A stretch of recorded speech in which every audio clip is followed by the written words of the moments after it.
निंदा जो करे सो होवे ख्वार, ये तो साध बड़े हैं। है तरफ धनी निर्धार, है तरफ धनी निर्धार, सच्चिदानंद धाम धनी की जय। परमात्मा सुंदर साध जी। लालदास जी महाराज भी तक 31वां प्रकरण चौपाई नंबर 46 को अभी मैंने दोहराया।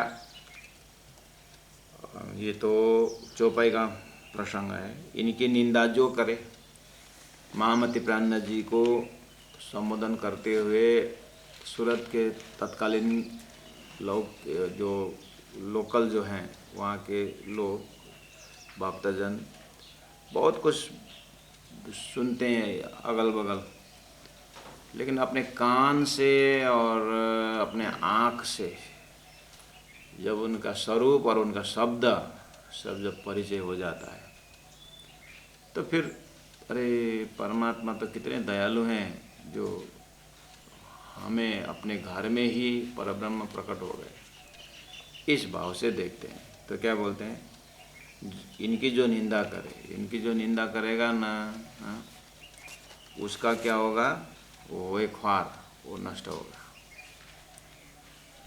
ये तो साध बड़े हैं, है तरफ धनी निर्धार। महामती प्राणनाथ जी का वचन, वाणी और उनका व्यवहार, उनका गुणांग इंद्रिय, उनका स्वभाव सब एक ही तरफ है, सब परमात्मा तरफ है।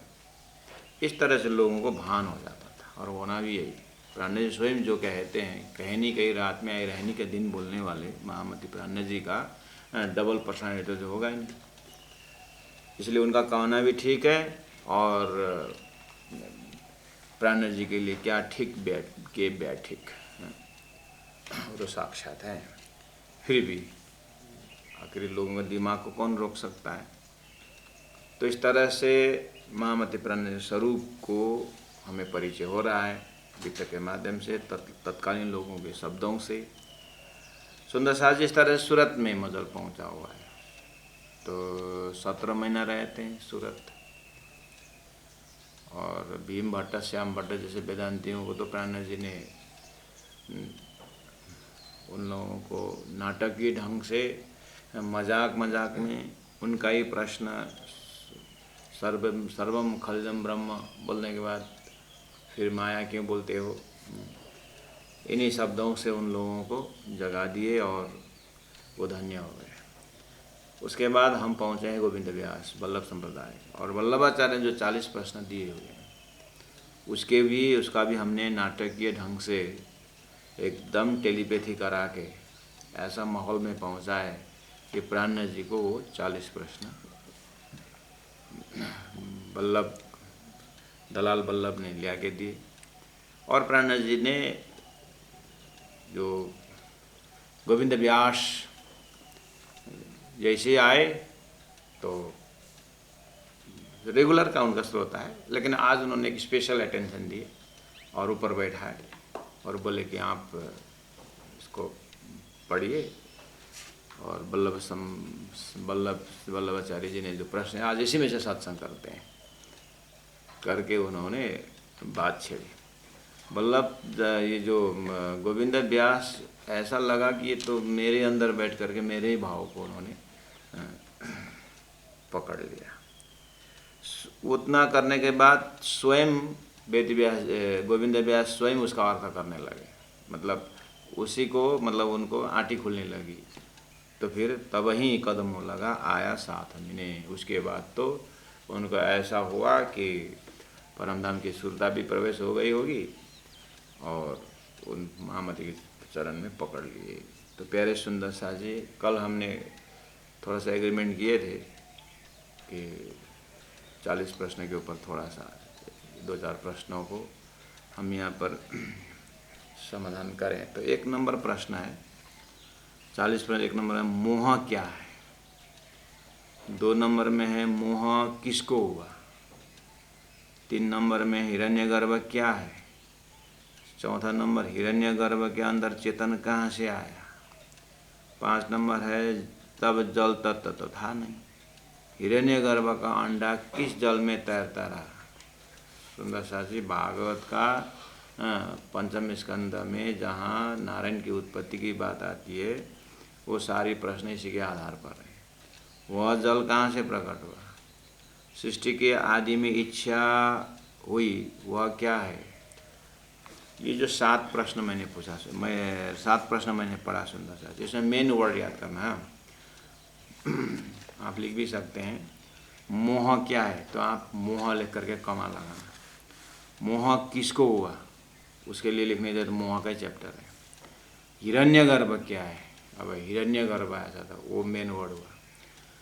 हिरण्यगर्भ के अंदर चेतन, वो चेतन शब्द आया। हिरण्यगर्भ के अंदर चेतन, अगर आपके पास प्रश्न है तो उनमें अंडरलाइन भी कर सकते हैं आप। यह चेतन मुख्य शब्द है। अब जल तत्व तो था नहीं, हिरण्यगर्भ का अंडा किस जल में तैरता रहा, वो तैरता रहा, अंडरलाइन करिए। अंडा और तैरता रहा, उसको आप अंडरलाइन करिए। वह जल कहाँ से प्रकट हुआ, वह जल कहाँ से प्रकट हुआ। वॉइस इको होने से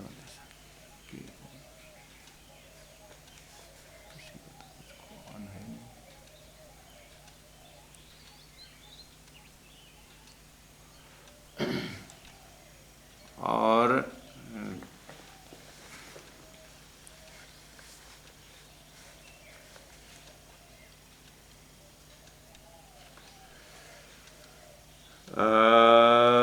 सृष्टि के आदि में इच्छा हुई, वह कहा। तो इच्छा शब्द है, इच्छा शब्द को अंडरलाइन करिएगा।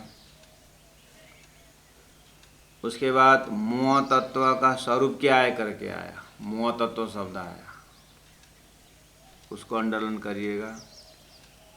वह निराकार है कि साकार है, वो निराकार साकार वाला अंडरलाइन करिएगा। अहंकार का स्वरूप क्या है, वह रूप रहित है या वह, यदि वह रूप रहित है तो अहंकार कैसा।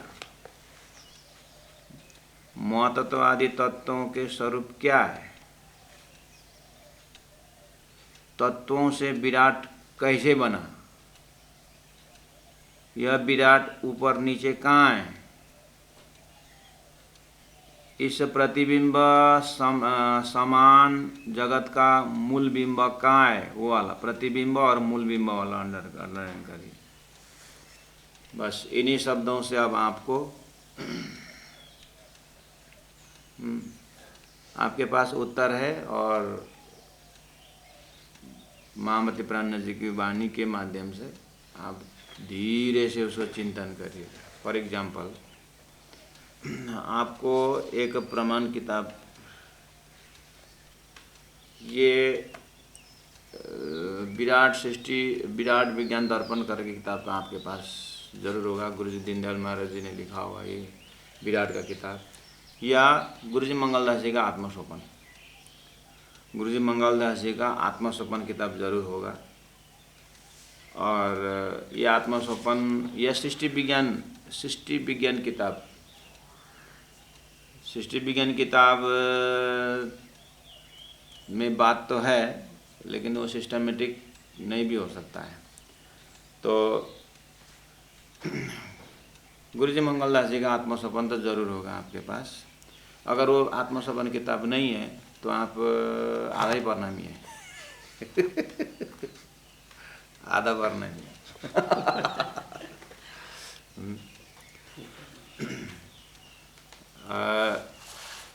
तो ये किताब अगर है तो यहाँ पर पेज नंबर 11 में है।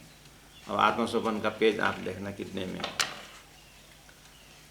उसी में है। वो आत्मसोपन के लिए गुरुजी दीनदयाल महाराज ने कहा है विराट ज्ञान की कुंजी करके लिखा हुआ है, विराट ज्ञान की कुंजी। ये आत्मसोपन है ना, वो चाबी करके लिखा है, और होल विराट पे कुंजी है धर्मशास्त्रों का।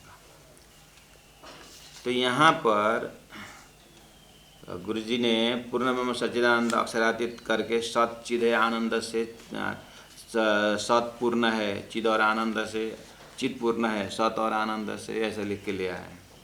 ऐसे करते करते सत्स्वरूप और केवल ब्रह्म, सबलिक ब्रह्म करके अव्याकृत ब्रह्म तक आता है। और अब आगे अव्याकृत अक्षर के संसार का विस्तार करके गुरुजी ने हेडिंग में रखा हुआ है यहाँ पर। अब आगे अव्याकृत अक्षर के स्वप्न संसार, ये भले ये किताब में है लेकिन ये आत्मसोपन का है। तो गुरुजी मंगलदास जी ने गुरुजी दीनदयाल महाराज ने ये किताब आत्मसोपन से लेकर के लास्ट में क्या लिखा है गुरुजी ने, विराट के विज्ञानार्थ आत्मसोपन का उक्त विषय अधिकाधिक उपयोगी है, अतः सबको हृदयंगम करना अति जरूरी है। आत्मसोपन तारतम्य ज्ञान के समझ विषय कुंजी रूप में है करके दीनदयाल गुरुजी ने आत्मसोपन को रेफर करके इतना 2-4 पेज में आत्मसोपन की बात रख दी।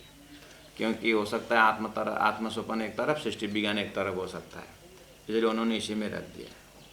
तो वहाँ पर गुरुजी मंगलदास जी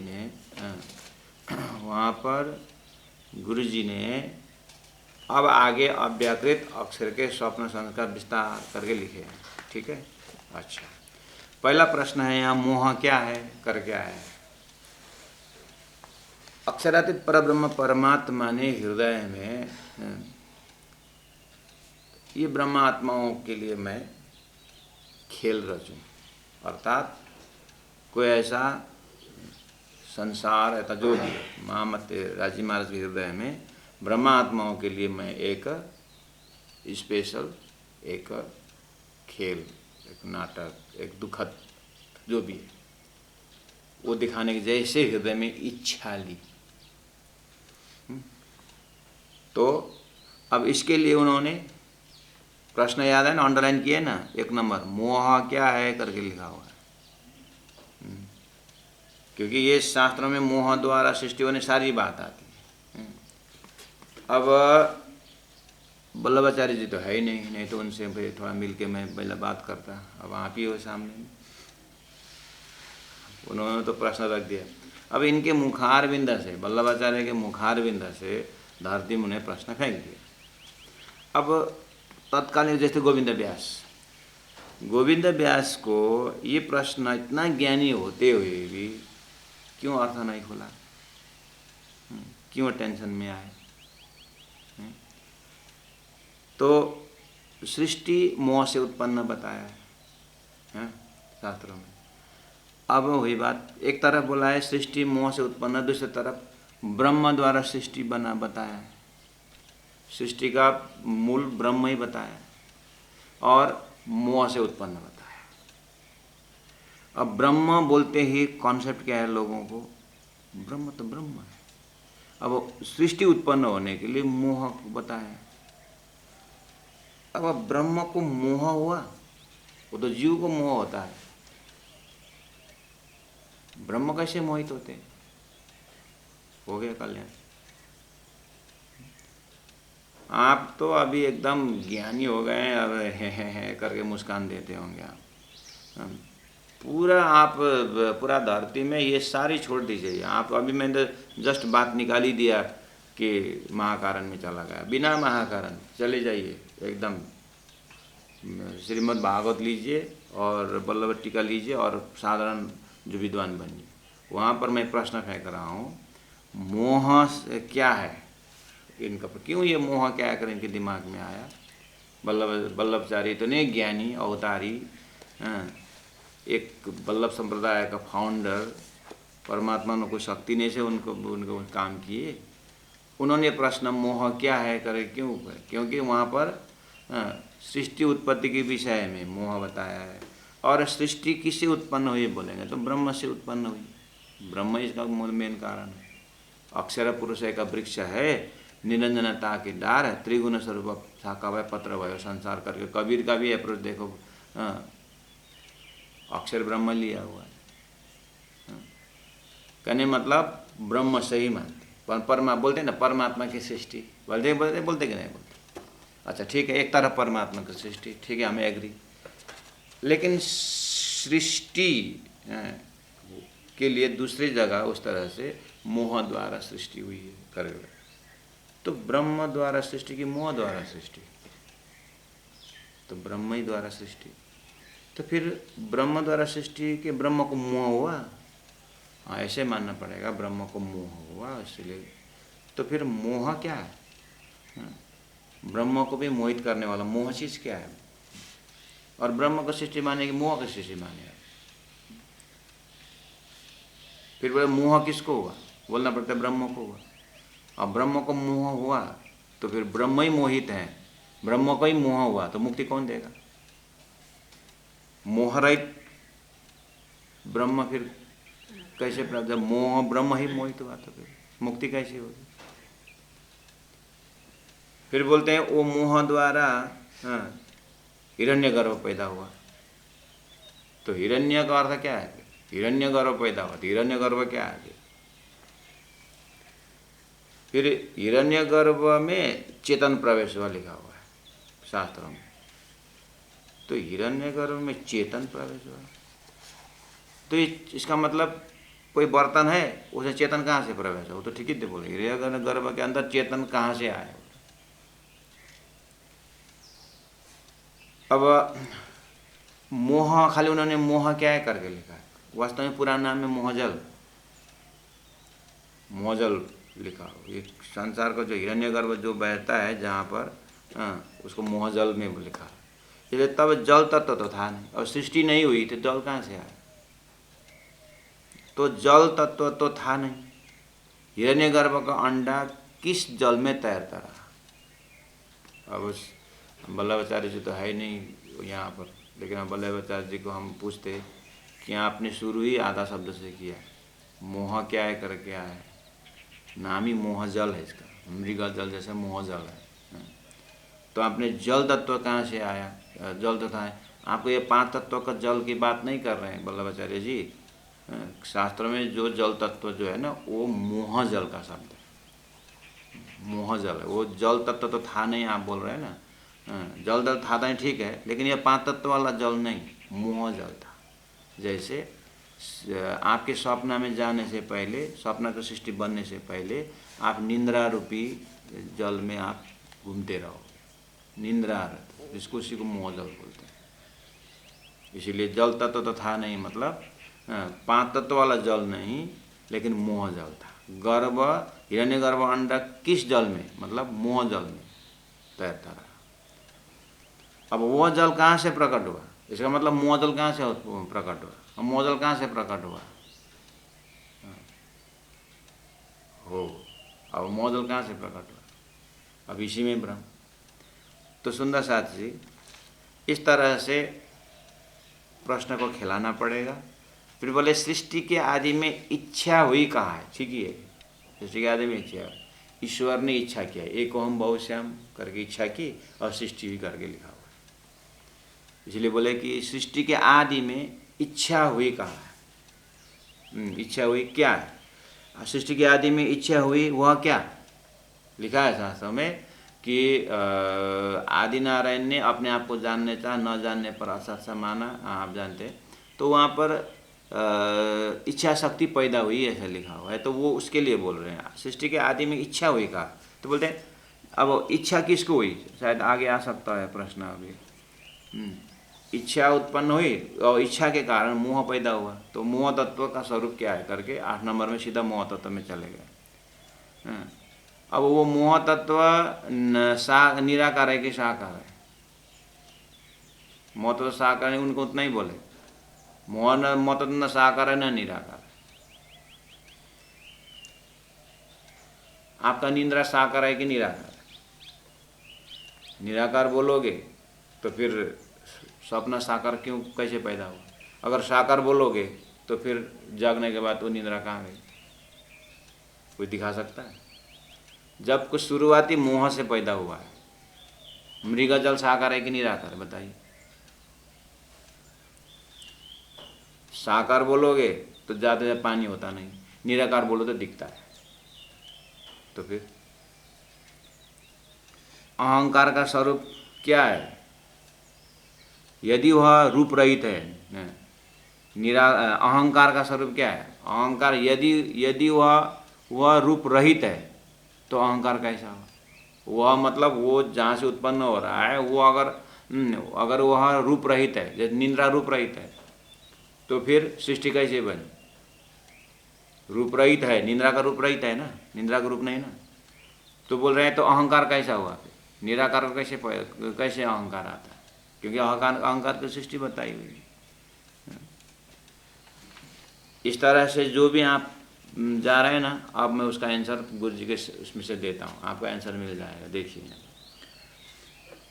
अब आगे अव्यकृत अक्षर के स्वप्न संसार का विस्तार, स्वप्न का ब्रह्म, ठीक है। मोह अज्ञान भर्म कर्म काल शून्य निद निर्गुण निरंजन, गुरु जी ने ये 9 नाम रख दिए। अब आइए उधर तारतम्य वाणी में, अक्षरातीत परब्रह्म परमात्मा ने अक्षर ब्रह्म को, अक्षर ब्रह्म द्वारा ये सृष्टि रचना के लिए, क्योंकि इनका ही प्रश्न में, प्रश्न नंबर 22 में, ये प्रश्न नंबर 22 में क्षर अक्षर अक्षरातीत 3 ब्रह्म कहने का प्रयोजन क्या है। शास्त्र में ये भी है, क्षर अक्षर उत्तम पुरुष तो गीता में है ही, तो क्या वल्लभाचार्य ने गीता नहीं पढ़े हैं, इसलिए तो शब्द आ गया। अक्षरातीत शब्द वेद में, अक्षरातीत शब्द वेद में है, इसीलिए उन्होंने अक्षर शब्द यूज किए। जबकि गीता में क्या है, गीता में उत्तम पुरुष है, और अक्षरात परत पर आ गया तो फिर अक्षरात परत पर में क्या रहता है, अक्षर से परे बोलते हैं, अक्षरातीत हुआ ना। तो अक्षरातीत शब्द वेद में है, इसलिए उन्होंने वो शब्द रखा।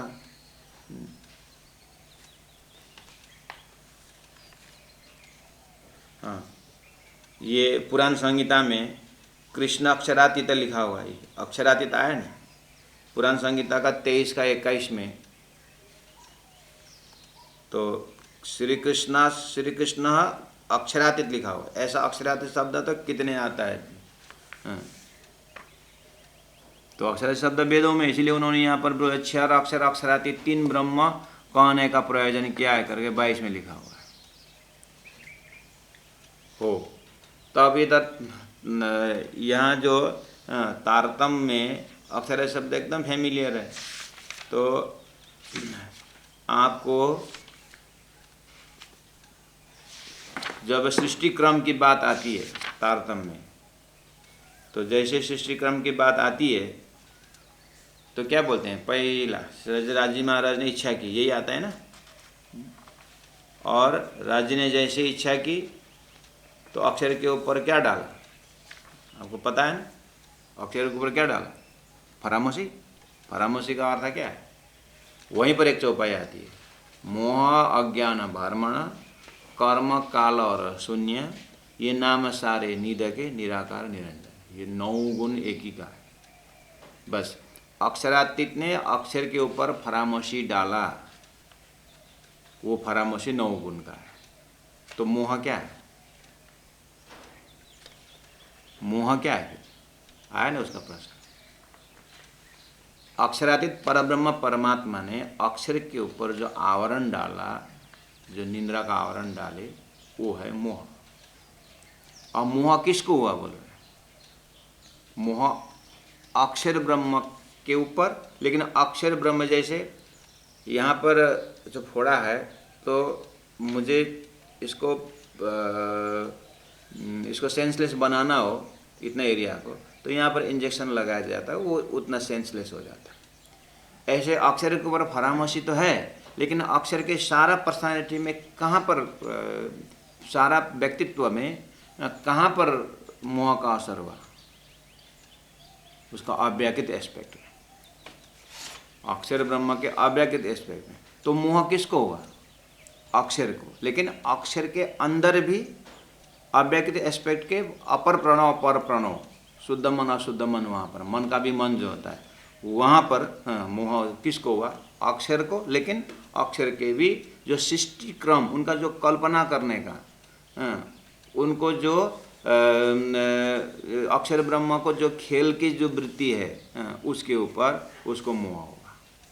तब जा कर के देखिए यहाँ पर अव्याकृत अक्षर का अव्याकृत ब्रैकेट में लिखा हुआ है अव्यय अक्षर का प्रतिबिंब देखिए मोह रूपी समुद्र में पड़ा। तो यहाँ क्या लिखा हुआ है मोह रूपी समुद्र में पड़ा। तो मोह अज्ञान भरमाना निद्रा का निद्रा जब हमारे ऊपर जब हावी हो जाती है निद्रा तो हम स्वप्न के ब्रह्मांड में जाने से पहले जागृत भी भूल जाते हैं। स्वप्न भी प्रारंभ नहीं हुआ है, वहाँ एक अवस्था होती है, उस अवस्था का नाम है मोह। उस अवस्था का नाम है मोहजल। वो एक भ्रमित अवस्था है, न जागृत का ज्ञान है न सपना शुरू हुआ है। ऐसे ही अक्षर ब्रह्म ने अक्षरातीत के आदेश से जब अपना जागृत अवस्था भूल गए और सपना भी प्रारंभ नहीं हुआ है, क्षर ब्रह्मांड भी प्रारंभ नहीं हुआ है, वो एक बीच का अवस्था है, उसका नाम है हिरण्यगर्भ। वो एक हिरण्य मतलब अंडा, एक गोल्ड सोना जैसा सुंदर हिरण्यगर्भ।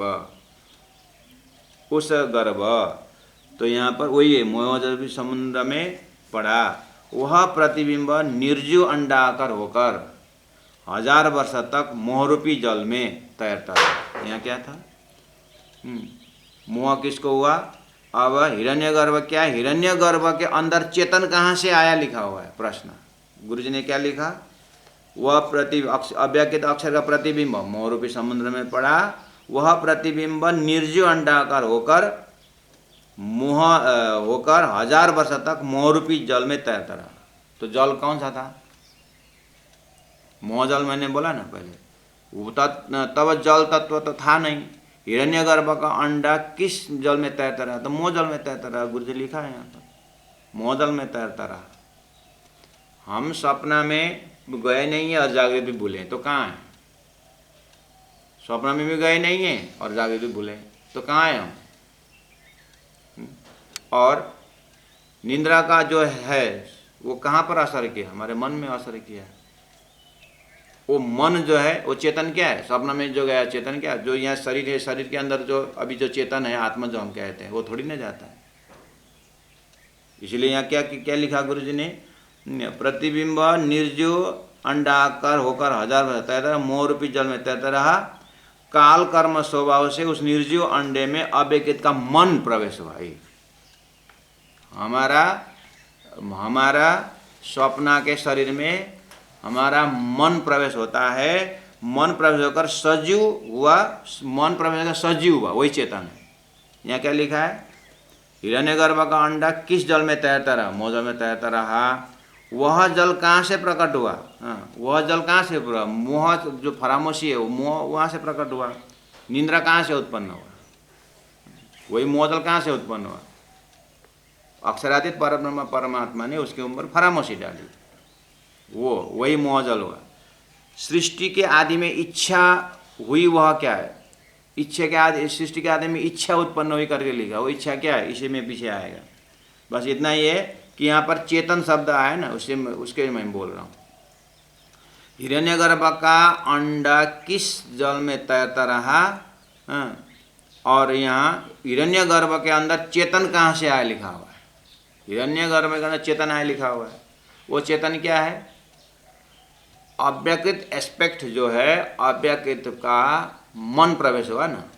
हमारे सपना में क्या जाता है, जागृत का जो मन है, जागृत के मन जब निद्रा से भ्रमित होता है तो ये सपना में जाते समय शुद्ध मन जा करके जड़ बन जाता है, अशुद्ध मन जा करके जड़ बन जाता है। जड़ मतलब आकाश वायु जो पृथ्वी एक फॉर्मेट शरीर बनता है, उसमें अंदर शुद्ध मन जा करके चेतन बनता है।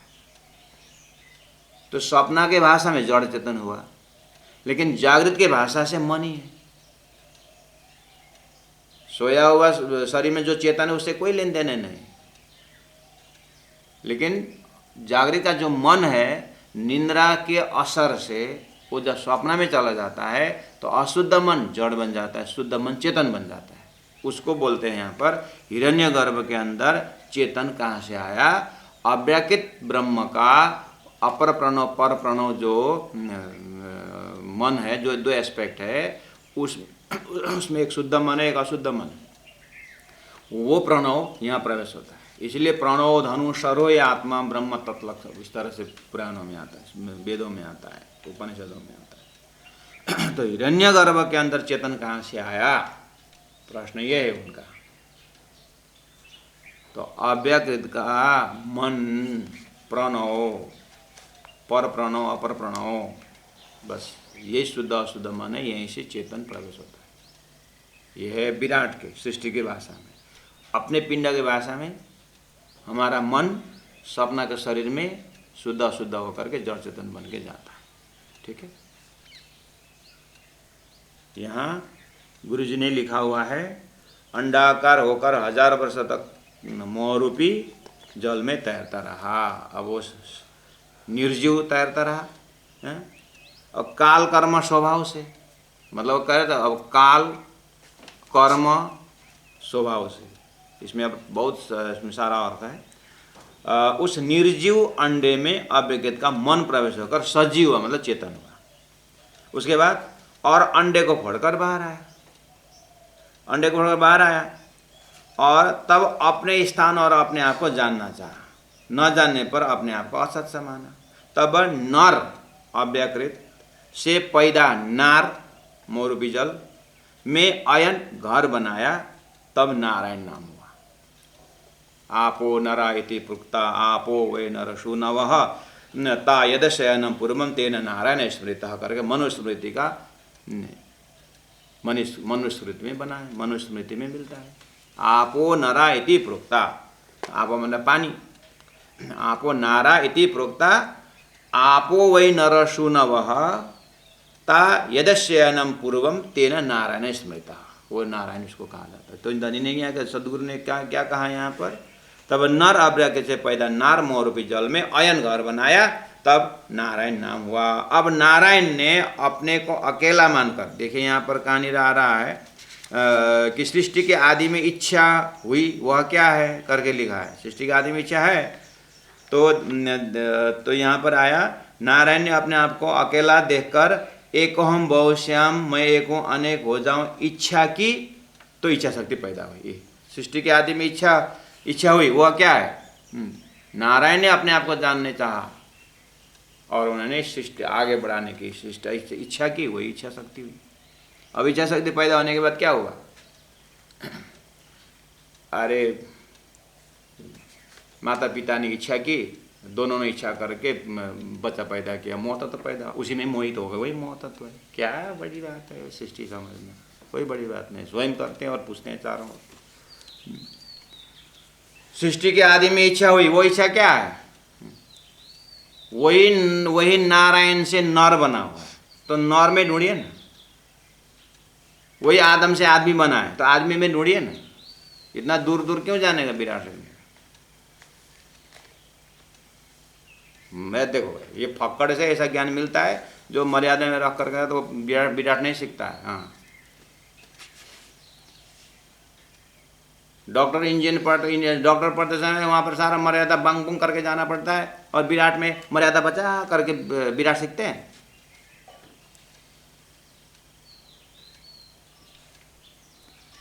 मोह तत्व क्या, मोह तत्व का स्वरूप क्या है। अब मोह तत्व का स्वरूप क्या है, बोलते हैं वह निराकार है कि साकार है। कंटिन्यू क्वेश्चन पहले ही आया है, मोह अज्ञान भ्रम न कर्म काल और स्वामी नाम सारे नींदा के, निंद्रा चाहे मोह से पकड़े चाहे निंद्रा से पकड़े। 9 नाम दिए हैं आपको, कौन फिट होता है, एक ही हो पर्यायवाची। और निंद्रा तो मोह अगर समझ में नहीं तो निंद्रा समझ में आएगी। जहाँ से भी हो आपको सपना का सृष्टि खड़ा करना, अज्ञान का सृष्टि खड़ा करना।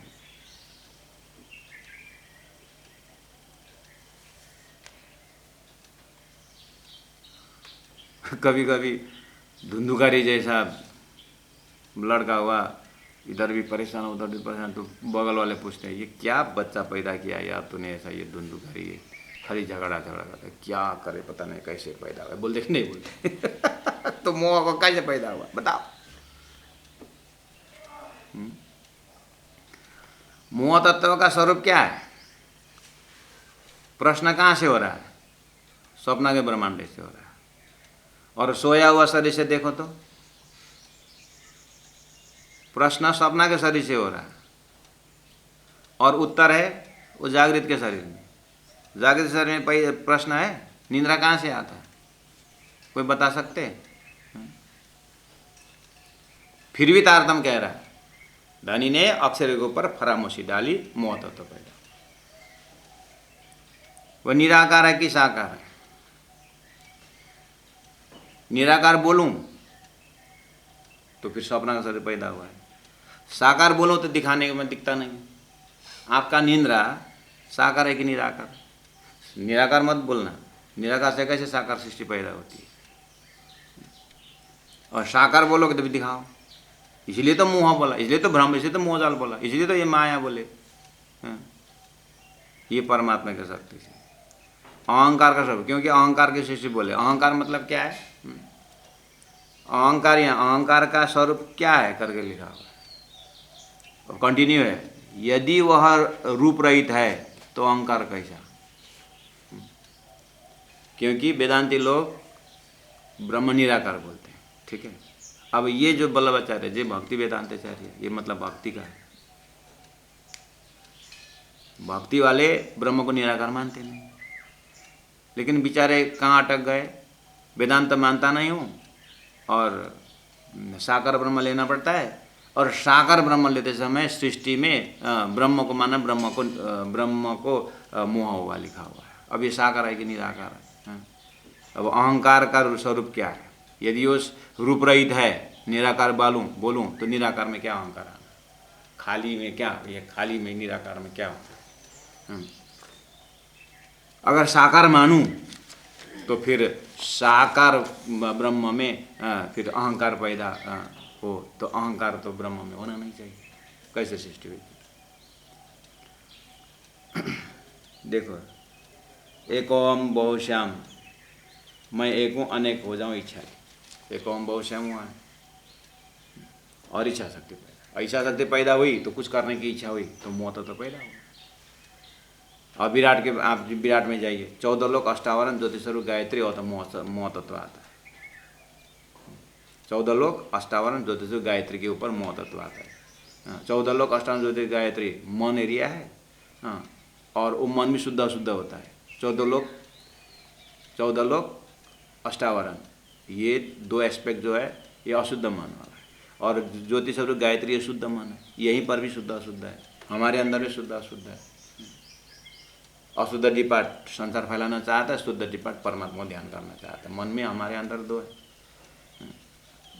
हमारा मन भी एक ओम बहुश्याम बोलता है, फैला दिया, मोह तत्व पैदा हो गया। और एक बोलता है आत्मचिंतन करो, वो शुद्ध मन है। तो 14 लोक ये नारायण का है। हम भी तो नर है, तो नर में भी है, और वही तो नारायण से तो आया। उसका बड़ा रूप है, हमारा छोटा रूप है, पकड़ना पड़ेगा छोटा रूप से। उसके बाद मोह तत्व है। मोह तत्व बुद्धि। जब बुद्धि मोहित हो जाती है तो मन क्या करेगा? उसके ऊपर चित्ता इच्छा शक्ति है। जब इच्छा शक्ति में चित्ता, जब चित्ता में ही वो चीज गड़ गया तो बुद्धि क्या करेगा? पूरा सृष्टि ही भ्रम का है। अहंकार का स्वरूप क्या है? यदि वह रूप रहित है तो अहंकार कैसा? मोह तत्व आदि तत्वों का स्वरूप क्या है? तत्वों से विराट कैसे बना? तत्वों से विराट कैसे बना? निंद्रा रूपी तत्व से सृष्टि कैसे बनी? आपका सपना कैसे बना? ऐसे अक्षर के ऊपर जब फरामोशी पड़ी और जब प्रणव ब्रह्म मोहित हो गए, सृष्टि नारायण बन गया। और नारायण एक ओम बहुश्याम बोले तो जैसे शेष नारायण हो गए। शेष नारायण के एक ओम बहुश्याम बोले त्रिदेव हो गए। त्रिदेव ने एक ओम बहुश्याम बोले तो 84 लाख हो गए। 84 लाख हम भी आए, एक ओम बहुश्याम हमें बना दी। प्राण ने एक ही चौबे में खत्म कर दिया। मोह अज्ञान भर मना, कर्म काल और शून्य। और आगे बोला या में माँ विष्णु मन थे त्रिगुण, ताते थिर सब उत्पन्न। कबीर ने बोल दिया अक्षर पुरुष एक वृक्ष है, निरंजनता की डार। निरंजन क्या है? वही निराकार, वही निंद्रा है। निरंजनता की डार त्रिगुण स्वरूप शाखा है, और निंद्रा बड़ उत्पन्न हो गया। त्रिगुण स्वरूप शाखा पत्र भयो संसार, पत्ता जैसे सारे सृष्टि। भगवान गीता में कहा ऊर्ध्वमूलम अधः शाखा, अश्वत्थम प्रावरव्य छंदांसी यस्य पर्णानि यस्तम वेद स वेद। इसको तत्व को जो जानता है वही ज्ञानी है। तो सृष्टि को तत्व जानने वाला तो वही तारतम ज्ञान है। तारतम ज्ञान जो है वही ज्ञानी है।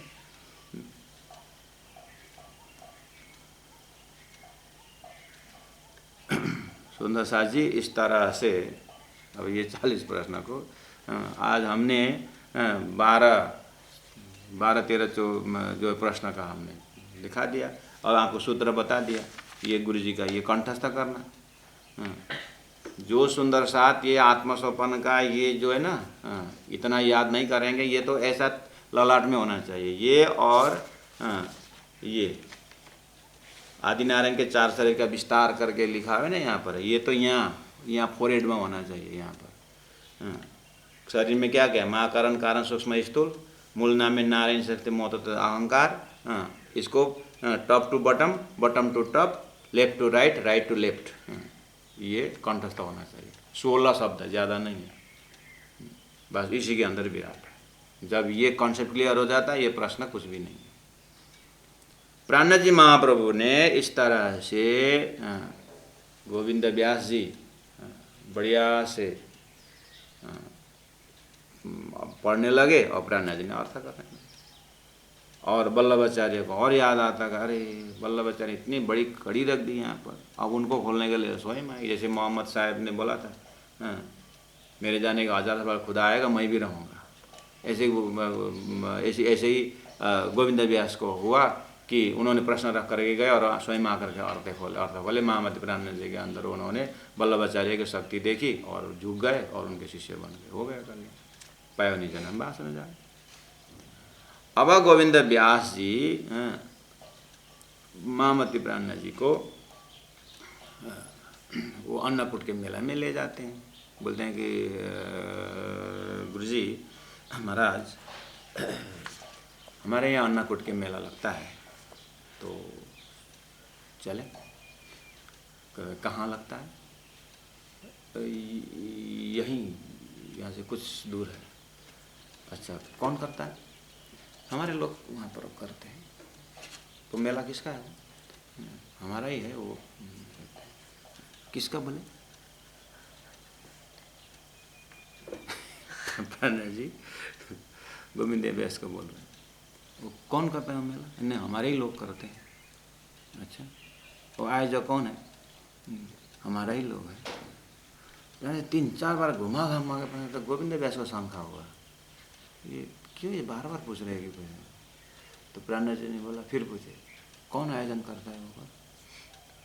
अब गोविंद व्यास चुपचाप, अभी तक तेरा कौल नहीं बदला हुआ है। तारतम ले लिया और परमधाम के ज्ञान हो गया, तू ही करता है वो आयोजन? अरे अरे अरे, सही नहीं, वो बल्लभ सारे लोग करते हैं। कान पकड़ लिया। कौल बदल गोविंद व्यास, तुम नहीं करते हो ये आयोजन। हाँ, तुम्हारे वो लोग करते हैं। बोल, हाँ, ये वल्लभ संप्रदाय वाले वहाँ पर अन्नकूट का मेला करते हैं। बोल, भाषा ही परिवर्तन नहीं हुआ अभी तक। हाँ। वहीं पर भी एक बहुत बड़ी आंटी खुल गई। हाँ। पहला वो वहीं पर इन्वॉल्व था, अब साक्षी हो गए। शब्दों में साक्षी भाव है। वो लोग वहाँ पर आयोजन करते हैं, चले, ये बात अलग है। तो तुम वहाँ पर देखने जाते हो। ऐसे अक्षर ब्रह्म द्वारा एक खेल बना हुआ है, हमने नहीं बनाया, हम तो देखने आए। वेदांता में साक्षी भाव को तो इतना लेते हैं, हम ब्रह्म रूप में, ब्रह्म में खड़े हो जाओ और माया को देखो। लेकिन लास्ट में सभी खालों में ब्रह्म बोलते, इसलिए काम बिगड़ता है। नहीं तो साक्षी भाव की बात बढ़िया है। तो गोविंद व्यास के बोले, कौन आयोजन करता है? तो बोले लास्ट में, हाँ रवि वल्लभ। हाँ, तो फिर चल। अब पहला उसी में पूरा इन्वॉल्व होकर के करने वाले, अभी प्राणनाथ जी को लेकर के ऐसा दूर से, हाँ ऐसा करते हैं, ऐसा कर, सारा बताते हैं प्राणनाथ जी। अब ये भोग लगाते हैं, देखिए तो पहाड़, अन्न का पहाड़, गोवर्धन उसी का पहाड़ है। वहाँ पर देखे तो वो महात्मा जी बैठे हैं। हाँ बैठे हैं। वो क्या कर रहे हैं? देखो तो गौ के पीछे खड़े हैं, मतलब गौ अपने पीछे गौ रहे बांसुरी खड़े, उसको बोलते हैं यहाँ पर, हाँ वही हमारा गोसाई बोलते हैं। देखिए तो, हाँ गोसाई जी वहाँ पर। अच्छा, ये लोग गोसाई हैं। हाँ, अच्छा, इनको सत्संग तो हवेली बोलते हैं। हाँ हवेली बोलते हैं वहाँ पर, हवेली। अच्छा, गोसाई जी हैं वो, गोसाई जी, वो क्या करते हैं?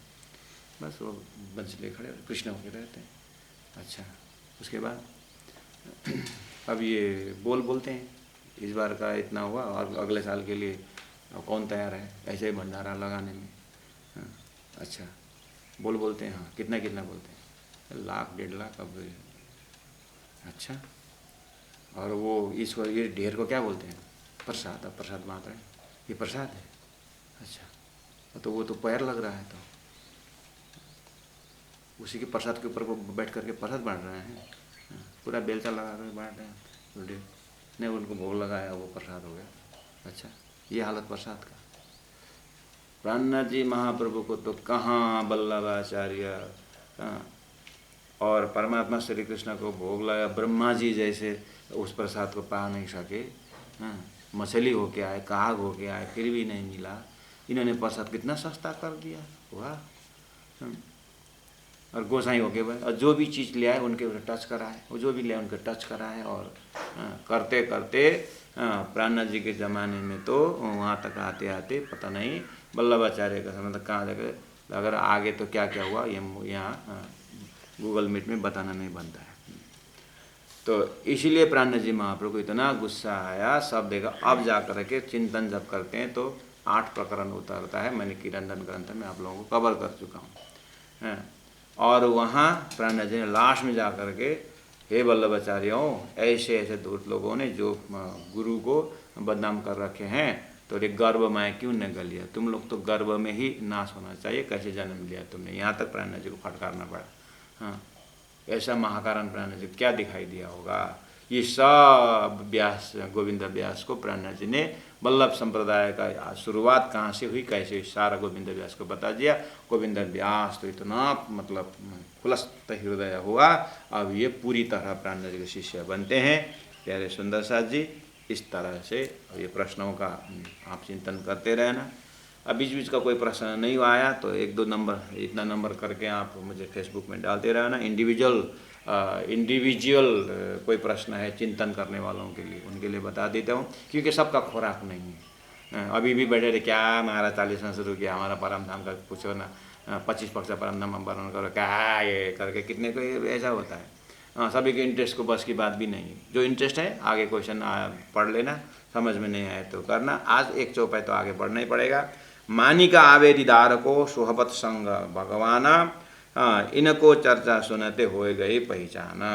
अब ऐसे आने वाले में बहुत है। मानिका आवेदीदार को, मानिक भाई कोई है दर्शन करने आते हैं भगवान के साथ, भगवान मतलब कोई उनका नाम है, उनके संगत में आए, इनको चर्चा सुनते हो गई पहचान। अब ऐसे तो खाली 1-2 सैंपल का नाम लेते हैं प्राणनाथ जी, लाला जी महाराज। इस तरह से सूरत में, अब सूरत से निकलते हैं ना प्राणी, 3,000 जैसे लोग होते हैं प्राणनाथ जी साथ चलने वाले। हाँ, इसीलिए 17 महीने में बहुत काम होता है। अब सब यहाँ लिखने लगे तो दूसरा और 18,000 का अभी तक साहिब बन जाएगा। यहाँ 4,000 को तो कंप्लीट करना मुश्किल पड़ चुका है। अब ऐसे करते करते अब सूरत में एक नया बीतक, नया एक ऊंचाई लेता है। जैसे हम कोई नाटक भी तो ऐसा, हम कभी कभी हमारे कोर्स में एक क्रिएटिविटी की परीक्षा लेते हैं स्टूडेंट को, तो हम गोल रखते हैं, उसके बाद एक सेंटेंस शुरू कर देते हैं। राम बहुत गरीब लड़का था करके हम शुरू कर देते हैं। अब सब मिल करके एक एपिसोड बनाओ, एक सीरियल बनाओ करके हम छोड़ देते हैं। राम एक गरीब लड़का था, शुरू कर दें हम। अब तू सेंटेंस बना, अब एक बना, इसको कैसे नाटक उठाओगे तुम, बताओ। गरीब लड़का था, राम गरीब लड़का था, लेकिन स्वच्छ विचार वाला था। हाँ, एक ने बोल दिया। हाँ, आगे तुम बोलो। स्वच्छ विचार, गरीब था, स्वच्छ विचार, आगे बोलो। अब वो स्कूल पढ़ता था, ठीक, ला स्वच्छ विचार स्कूल पढ़ता, तो चलो आगे बोल। ऐसे करते करते करते 20, 25, 30 जाना का एक राउंड रहता है। अब बीच में इसको कोई बस गरीब लड़का था, स्कूल जाता था, नाटक ऊपर उठता ही नहीं है, 8-10 उठता ही नहीं है। स्कूल जाता था, साथी के साथ खेलता था। और नया कुछ क्रिएटिविटी देखो, कितने क्यों कंजूसी करते हो थोड़ा। तो बोले उसने 10 class 10th exam first division pass किया, हाँ अब नाटक उठ गए ऊपर, हाँ 10 फर्स्ट क्लास ने पास किया, ठीक, हाँ ऐसे करते अब नाटक 10 में पास किया, उसके माता पिता खुश हो गए करके बोलता है। अब फंस गया तो माता पिता खुश हुए थे, नाटक तो ऊपर उठाना ही नहीं। उसके माता पिता दोनों एक्सीडेंट में मर गए, ले अब नाटक नीचे ऊपर हो रहा है ना, अब दुकान तो हो रहा है, अरे तो अकेला हो गया वो तो, हाँ तो अब क्या किया इसने। बस इस तरह से नाटक इंटरेस्टिंग बनाने का होता है, एक कंप्लीट फिगर निकलता है। तो लास्ट में नाटक कैसा है, लास्ट में कभी कभी तो कोई कोई तो उसी में तो जल्दी 16 वर्ष में शादी कर देता है। अरे तो 13 ही अंकुर बोल दिया तू तो यहाँ तो बोल के थोड़ा मजाक भी करते, 13 वर्ष में 16 वर्ष में शादी कर दिया तो कराते। अब सामने में शादी कराने में तो नाटक अगाड़े बढ़ाना पड़ता, फिर बुद्धू से बता। लेकिन पत्नी छोटी उम्र में भी जो है लड़की बहुत सुंदर और बहुत ज्ञानी थी, इसलिए उसको आगे पढ़ने के लिए प्रेरित किया, चलो थोड़ा तो नाटक उठाया कम से कम। तो हम पूरा 30-35 जाने का जो ग्रुप है, जो बढ़िया नाटक उठाया उसको हम प्राइज देते हैं, ज़्यादा नहीं, एक डॉटमेंट दे देते हैं और एक लास्ट में जा कर के उसको कोई बोलते हैं, वो ऐसे उसमें ऐसे फॉर्म भरा था, उसका लॉटरी फंस गया, तो ठीक है लॉटरी एकदम लॉटरी आ गया उसको, 1 करोड़ का लॉटरी, अरे 1 करोड़ का लॉटरी।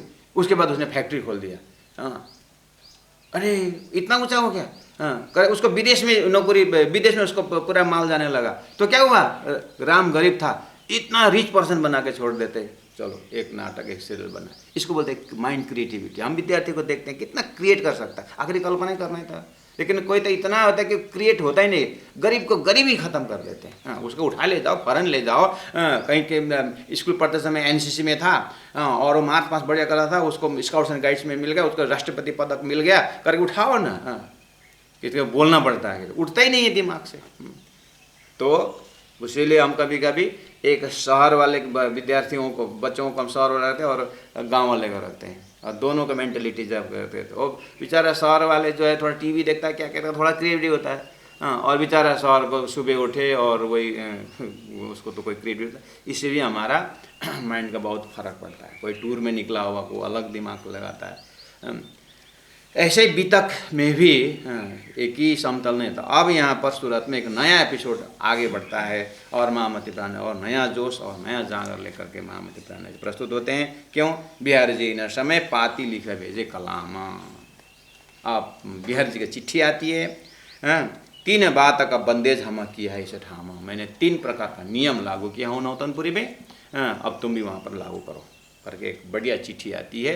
अब कल उसके ऊपर चर्चा करेंगे। बोलो श्री प्राणनाथ प्यारे की जय। बिहारी जी इन समय, बिहारी जी इन समय पाती लिखा भेजे कलाम, पाती लिखा भेजे कलाम। 3 बात का बंदेज, 3 बात का बंदेज हम किया इस ठाम, हम किया इस ठाम, हम किया इस ठाम, हम किया इस ठाम। बोलो श्री प्राणनाथ प्यारे की जय। सतगुरु महाराज की जय।